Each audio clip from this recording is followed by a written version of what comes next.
Assalamualaikum warahmatullahi wabarakatuh dan selamat pagi. Perkenalkan, nama saya Liliana Pusukita Lestari, tingkat 2A NIM 20052 dari Stikes Balang, Kecamatan Palu. Di sini saya akan melakukan pengkajian head tutup yang bertujuan untuk mengetahui kondisi fisik pada anak. Ada beberapa langkah yang akan kita masuki. Yang pertama yaitu tahap prainteraksi, kemudian tahap interaksi, kemudian tahap kerja, kemudian tahap terminasi, dan tahap dokumentasi.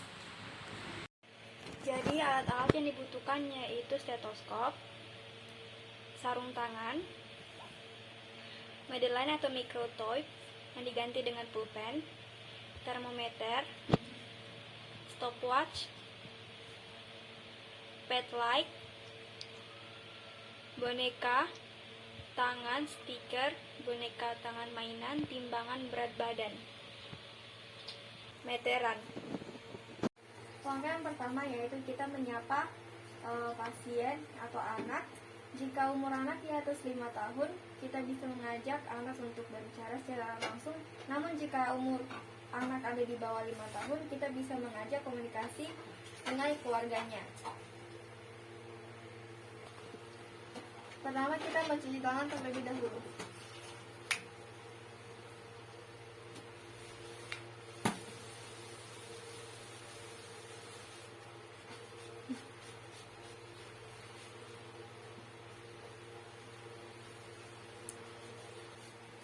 Pertama, kita inspeksi, kita lihat apakah anak mengalami pucat, menggigil, atau kesulitan dalam berkomunikasi. Selanjutnya, memakai sarung tangan.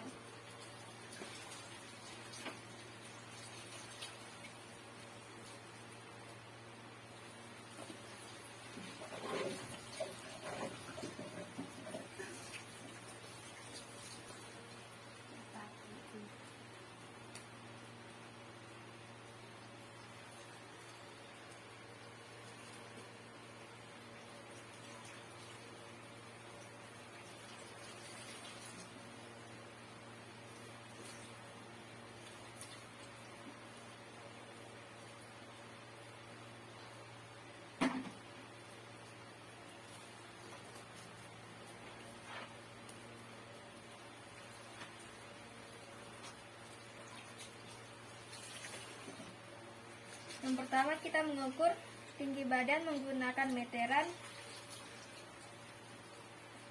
Jika anak tidak bisa berdiri, kita menyuruhnya untuk tidur terlentang lurus dan kita mengukurnya. Permisi ya, Dek.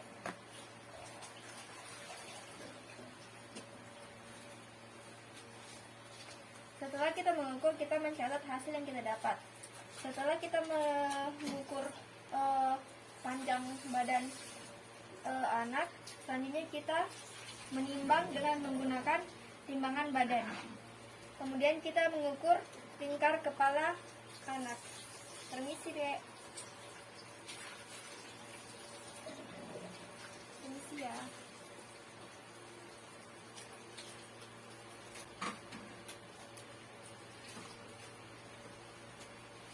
Setelah mengukur lingkar kepala, selanjutnya mengukur lengan pada anak.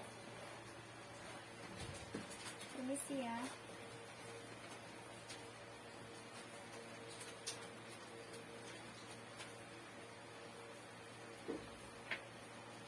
Setelah selesai, selanjutnya kita mengukur dada. Permisi deh, kita ukur dadanya dulu ya.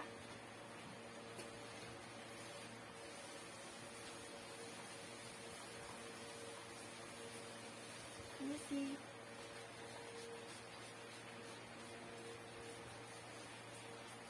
Setelah didapatkan hasilnya, lalu kemudian dicatat. Kemudian setelah itu kita mengukur perut, lingkar perut anak. Permisi, Dek.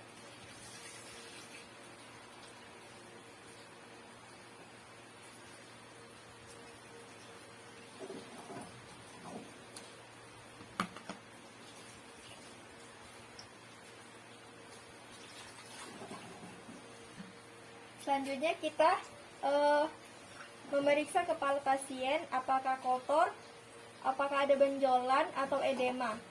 Selanjutnya kita melihat telinga apakah kotor, bentuk telinga apakah normal, kemudian apakah ada gangguan pendengaran. Kita akan mengecek pendengaran anak dengan menggunakan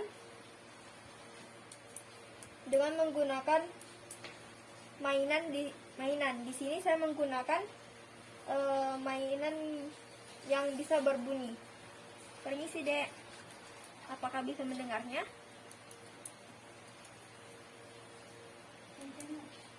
Dan bisa juga menggunakan garpu tala. Kemudian kita melihat bentuk mata, apakah simetris.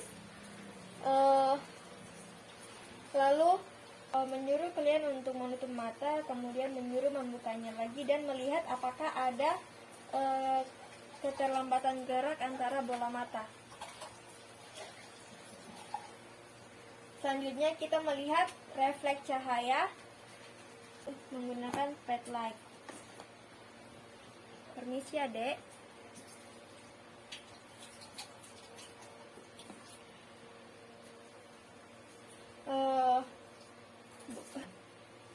Selanjutnya kita melihat apakah ada kotoran pada bola mata anak dan apakah ada warna lain pada bola mata. Kemudian kita masuk ke dalam hidung, kita melihat apakah bentuknya simetris atau tidak. Kemudian kita membantu anak untuk menutup satu lubang hidungnya untuk mengetahui jalan nafasnya apakah ada hambatan atau tidak. Permisi, Adek. Kemudian kita memberikan aroma kepada anak untuk mengetahui sistem penciumannya.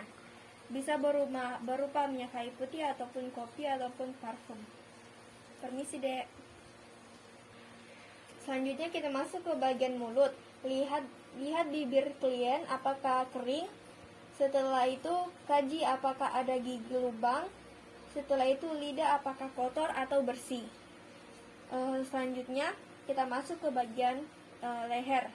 Kita raba di samping tenggorokan. Apakah ada benjolan atau edema. Selanjutnya kita masuk ke bagian pemeriksaan dada. Pemeriksaan dada terdiri dari dua sistem, yaitu sistem pernapasan dan sistem kardiovaskular atau jantung. Yang pertama kita meraba apakah ada benjolan dan massa. Kemudian kita ketuk apakah ada bunyi tambahan. Selanjutnya mendengar apakah ada suara tambahan. Permisi, Adek. Tarik nafas, Dek. Tarik nafas. Oke.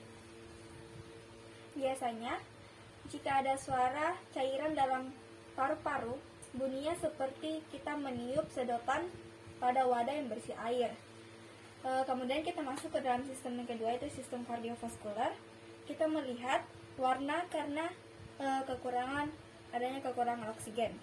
Kemudian setelah itu kita memeriksa jantung anak. Bunyi jantung yaitu seperti lup-dup. Jika ada bunyi lain, berarti ada kelainan pada jantung. Kemudian kita melihat anak pada saat bernafas apakah ada dadanya seirama atau tidak. Kita melihat adanya lesi atau luka atau benjolan massa. Setelah itu kita palpasi, kita mengetuk apakah bagian kiri dan kanan berbeda bunyinya.